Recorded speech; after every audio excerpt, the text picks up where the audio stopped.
Shri Swami Samarth daily ब्लॉगचा हा दिवस 19वा।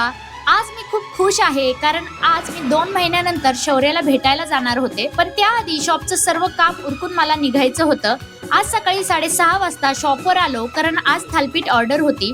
सर्व तयारी केली आणि थालपीठ बनवायला सुरुवात केली। आत्ता वाजले सकाळचे 6:30। आजूबाजूला सगळीकडे शांतता आहे। थालपीठ बनवायला सुरुवात केली आणि 8 पर्यंत ऑर्डर पूर्ण करून सर्व नाश्ता बनवला आणि 12 वाजता गावी जायला निघाले। आज सगळीकडे खूप जास्त ट्रॅफिक होतं। रिक्षामध्ये बसलो तेव्हा सुद्धा ट्रॅफिक लागलं। बसमध्ये बसलो, सोबत शिव सुद्धा होता आणि पुन्हा ट्रॅफिक मध्ये अडकलो। 2 तासाच्या प्रवासाला 3 तास लागले आणि फायनली गावाजवळ पोहोचलो।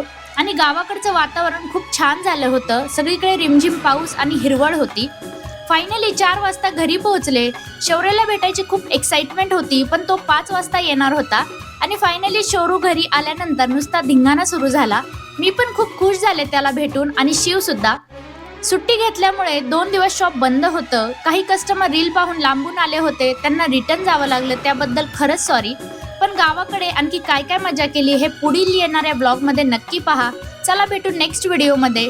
तोपर्यंत आजचा व्हिडिओ आवडला असेल तर लाईक शेअर फॉलो नक्की करा। कमेंट मध्ये श्री स्वामी समर्थ नक्की लिहा।